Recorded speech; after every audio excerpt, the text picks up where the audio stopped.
நீங்க ஒரு கிரௌடடான ஸ்டேடியம்ல இருக்கீங்க, இல்லனா ஒரு கான்சர்ட்ல இருக்கப்போ சிக்னல் ஃபுல்லா இருக்கு, பட் ஆனா இன்டர்நெட் ஒர்க் ஆகல அப்படின்றது எப்பயாச்சும் ஃபேஸ் பண்ணிருக்கீங்களா?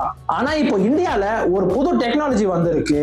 அது உங்க இன்டர்நெட்டுக்கு விஐபி பாஸ் கொடுக்கும். அதுதான் பிரியாரிட்டி 5G ஆக்சஸ். சிம்பிளா சொல்லணும்னா எல்லாரும் ஒரே நெட்வொர்க் யூஸ் பண்ணாலும் சில யூசர்ஸோட டேட்டா டிராபிக்கு ஸ்பெஷல் பிரியாரிட்டி கொடுக்கிற டெக்னாலஜி இது. இமேஜின் பண்ணி பாருங்க, ஒரு கிரிக்கெட் மேட்ச் நடக்குது.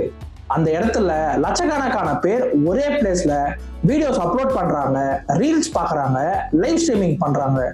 நார்மல் யூசர்ஸ்க்கு இன்டர்நெட் ஸ்லோ ஆகலாம். ஆனா பிரியாரிட்டி ஆக்சஸ் இருந்துச்சு அப்படின்னா இம்பார்ட்டன்ட் யூசர்ஸ்க்கு மட்டும், for example emergency services, police department, ஹாஸ்பிட்டல்ஸ்னு இவங்களோட நெட்வொர்க்கு மட்டும் ஃபர்ஸ்ட் ப்ரிஃபரன்ஸ் தருவாங்க. இதனாலவே கிரிட்டிக்கல் சிச்சுவேஷன்ஸ்ல கூட இன்டர்நெட் ஸ்லோ ஆகாம ஸ்டேபிளா ஒர்க் ஆகும். இன்னும் இன்ட்ரெஸ்டிங் விஷயம் என்னன்னா, ஃபியூச்சர்ல டெலிகாம் கம்பெனிஸ் பிரீமியம் பிளான்ஸ்ல இந்த ஃபீச்சரை காமன் யூசர்ஸ்க்கும் கொடுக்க நிறைய சான்சஸ் இருக்கு. அதாவது ஃபிளைட் போர்டிங்ல பிரியாரிட்டி லேன் இருக்குல்ல, அதே மாதிரி இன்டர்நெட்டுக்கும் இது பிரியாரிட்டி லேன். இந்தியாவோட 5G நெட்வொர்க் பயங்கரமா எக்ஸ்பேண்ட் ஆகிட்டு இருக்கு. அதோட அடுத்த கான்செப்ட் தான் இந்த பிரியாரிட்டி ஆக்சஸ். ஆனா ஒரு டவுட், ஃபியூச்சர்ல ஃபாஸ்டான இன்டர்நெட் வேணும்னா எக்ஸ்ட்ரா காசு கொடுக்கணுமா, இல்ல எல்லாருக்குமே ஈக்குவல் ஆக்சஸ் இருக்கணுமா? கமெண்ட்ல உங்க ஒப்பீனியன் என்ன அப்படின்றத சொல்லுங்க.